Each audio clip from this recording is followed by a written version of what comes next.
Então, né, quinto ano, como vocês viram na outra videoaula, hoje nós começaremos com história.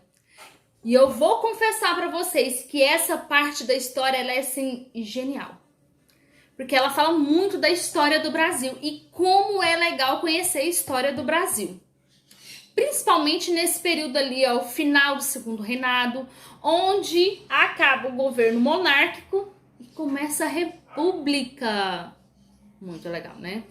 Então nós começamos a estudar no nosso capítulo sobre o fim da monarquia à república. Como a tia já fez com vocês nas revisões da aula passada, eu só vou estar relembrando aqui os fatos mais importantes.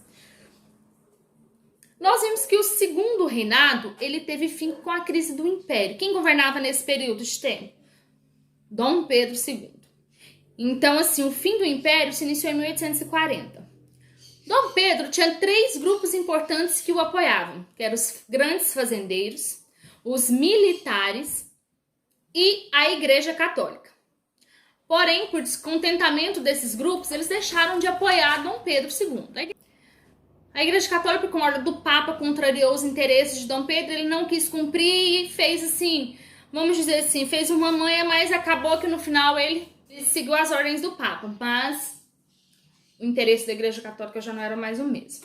Os militares, por quê? Durante a Guerra do Paraguai, uma guerra muito violenta, vários escravos, né, eram soldados, e houve muito descontentamento, porque eles queriam abolição, eles queriam deixar de ser escravos, eles queriam ser valorizados.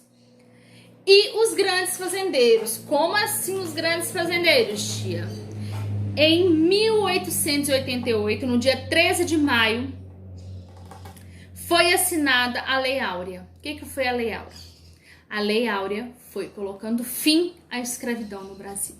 E os grandes fazendeiros tinham grandes lucros, por quê? Porque a sua mão de obra era de quem? De escravos. Eles não tinham que pagar ninguém para trabalhar para eles. E outra coisa, os escravos viviam de maneira bem triste mesmo. Aí, a ideia do segundo reinado, Dom Pedro já não estava agradando mais a ninguém. Foi onde surgiu, então, as ideias republicanas. O povo queria mudança. Ali, o comando só ficava na mão de Dom Pedro. A classe, a elite, também queria participar. Foi surgindo as ideias republicanas. E em 15 de novembro de 1889, um grupo de militares, liderados por Marechal Deodoro da Fonseca, marchou rumo ao Palácio Imperial e aplicou um golpe de Estado, tirando Dom Pedro II do governo.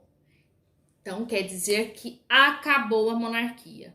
Esse governo no Brasil já não pertencia mais. Então, não tinha governante mais. Onde surgiu o governo provisório? Quer dizer que Marechal Deodoro da Fonseca tinha que governar por 2 anos até ser elaborada a nova Constituição do Brasil. E em 24 de fevereiro de 1891 foi promulgada a nova Constituição do Brasil. Tendo assim a primeira eleição para presidente, mas eu vou contar uma coisa para vocês. O povo não foi na urna votar ainda para escolher seu governante. Quer dizer que a Assembleia Constituinte, essa Assembleia que foi convocada para elaborar a Constituição, votou e colocou como presidente, né? Quem ganhou como presidente foi Marechal Deodoro da Fonseca e seu vice-presidente, Marechal Floriano Peixoto. Será que até aí tá tudo bem? Não. Esse governo, governado por Marechal Deodoro da Fonseca e Marechal Floriano Peixoto, ficou conhecido como a República da Espada. Por que República da Espada? Porque os dois eram militares. Por isso, República da Espada. Só porque houve muito descontentamento, as pessoas não queriam eles no poder. Houve, então, a primeira revolta armada, onde membros da Marinha voltaram seus canhões para a cidade do Rio de Janeiro e queria que eles saíssem. Marechal Deodoro da Fonseca não aguentou a pressão e renunciou à presidência, deixando Floriano Peixoto como presidente. Só que Floriano Peixoto ele deveria convocar novas eleições para escolher o presidente. Mas eu vou falar uma coisa para vocês, ele não fez isso. Porque Marechal Floriano Peixoto ele queria muito ficar no poder. Foi aonde surgiu a segunda revolta da Armada. Também com oficiais da Marinha, né, que apontaram com isso para a cidade do Rio de Janeiro. ameaçando bombardear se Floriano Peixoto não renunciasse. Ele não renunciou. E outra coisa, ele respondeu a essa revolta com violência. Ele ganhou, né? Ele derrotou esse movimento. Não pararam por aí. Houve a revolta federalista. O que eles queriam? Queriam que Marechal Floriano Peixoto deixasse o seu cargo de presidente. Ele tinha que renunciar, ele tinha que convocar novas eleições. Ele não fez. E respondeu também com muita violência. Então quer dizer que todos os conflitos que Floriano Peixoto enfrentou foi marcado por grande violência. E a Revolução Federalista foi um dos conflitos mais sangrentos da história do Brasil. Durou 2 anos. Muito triste isso, né? Então nós saímos aí, então. Floriano Peixoto não quis sair do poder, nós entramos na República Oligárquica. Que é isso, tia? Quer dizer que com o final do governo de Floriano Peixoto, que se deu em 1894, houve a primeira eleição direta. Como assim, tia? As pessoas foram na urna votar. E o primeiro presidente foi Prudente de Moraes. Colocou o início na chamada República Oligárquica, que durou até o ano de 1930. Também conhecida como política do café com leite. Quem se lembra aí? A política do café com leite foi um marco muito importante. Por quê? Porque café e leite, política café com leite, quer dizer que a cadeira da presidência ficou dividida entre São Paulo, grande produtor de café, e Minas Gerais, grande produtor de leite. Por isso, República Café com Leite. Quer dizer que ele sempre ficava revezando a cadeira. Ó, esse mandato São Paulo vai assumir. Esse outro aqui em Minas Gerais. São Paulo, Minas Gerais. Os outros estados até tentavam chegar no poder, mas não conseguiam. Não conseguiam mesmo. Como que eles chegavam até lá? Eles tinham a influência dos coronéis. Os grandes fazendeiros eram chamados de coronéis. E o tão conhecido voto de cabresto. Como assim tinha voto de cabresto? A pessoa podia votar. Só que o voto naquela época não era secreto. Mas por trocas de favores, né, os coronéis, os grandes fazendeiros, obrigavam seus funcionários a votar em quem eles queriam. Então, por isso o cabresto. O cabresto é um material utilizado, né, para frear ali o animal. O cavalo, o jumento. Então, olha, você pode votar, mas eu tô te segurando aqui. Você vai votar em quem eu quero. O café trouxe muitas coisas boas para o Brasil, né? Muitas inovações para as cidades. Mas com o fim da escravidão, vieram muitos imigrantes para o Brasil, trabalhando nessas grandes fazendas cafeicultoras. Só, gente, que infelizmente nem todos estavam satisfeitos com o governo, né? Houve vários conflitos sociais, tanto no campo como na cidade. No campo nós tivemos aí o conflito, né? Um dos conflitos foi o contestado, foi a Guerra de Canudos, e nas cidades a revolta da vacina, a revolta da chibata e a greve geral de 1917. Saímos aí do fim da República Oligárquica. Vamos ver como é que se deu o fim da República Oligárquica? Começou com a crise de 1929. O que foi a crise de 1929? Foi a crise que atingiu o mundo todo. O Brasil teve que queimar muitas toneladas de café. E quem estava na presidência nesse mandato era o Washington Luiz, um governante paulista. Então, para continuar com a política do café com leite, ele teria que apoiar um presidente mineiro. Só que ele não fez isso. Ele apoiou outro paulista, Júlio Prestes. Então, os mineiros não ficaram satisfeitos e romperam a aliança ali da República Oligárquica.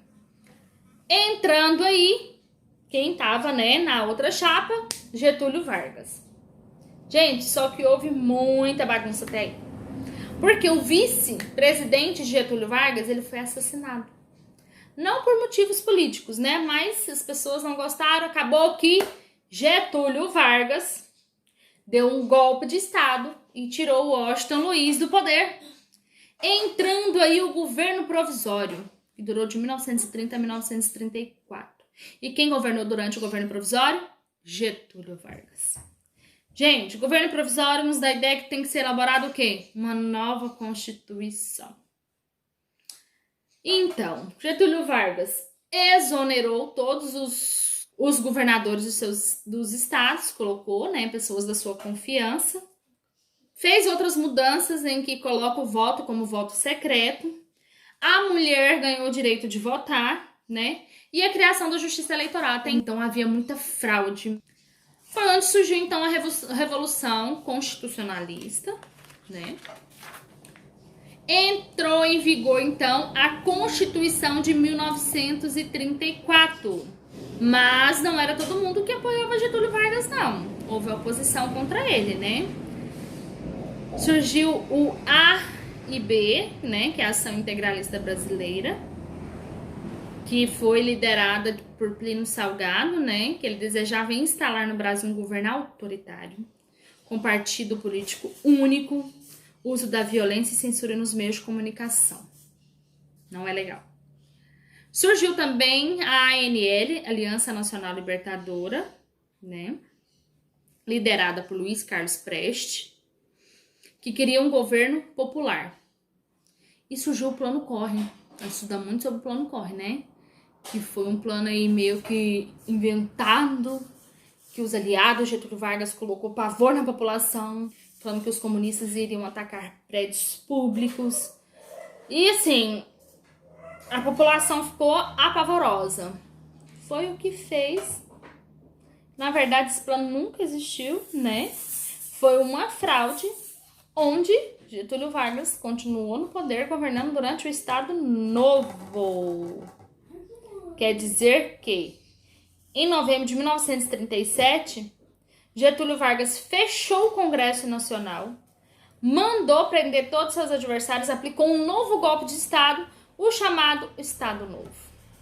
Gente, a economia, a sociedade e a cultura ficaram até bem aí durante essa época. Não menti pra vocês, não. Né? O Getúlio Vargas trouxe várias empresas estatais.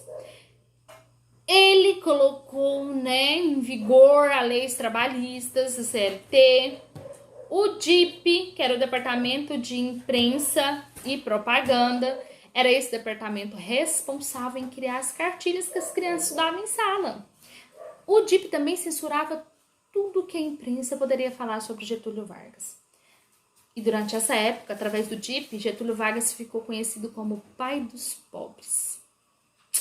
Que história, né? Estudar a história do Brasil é muito bom, gente. Mas, nosso próximo encontro, nossas próximas aulas, vocês vão ver que essa história não termina por aqui. Mas para o nosso trabalho avaliativo, nós encerramos aqui. Então, o conteúdo foi muito gostoso, né? História muito bom de realizar. Espero que vocês tenham gostado, tenham aprendido. Espero que essa revisão aí tenha ajudado vocês. Gente, atenção na realização do trabalho de vocês. Utilizem respostas completas, bem elaboradas. Vocês vão ter tempo de sobra para realizar esses trabalhos, tá bom? Um beijo no coração de vocês. Aproveita aí a semana que só tá começando.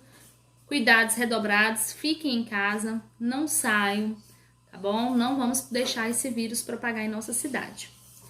Um beijo no coração de cada um. Até amanhã. Tchau, tchau.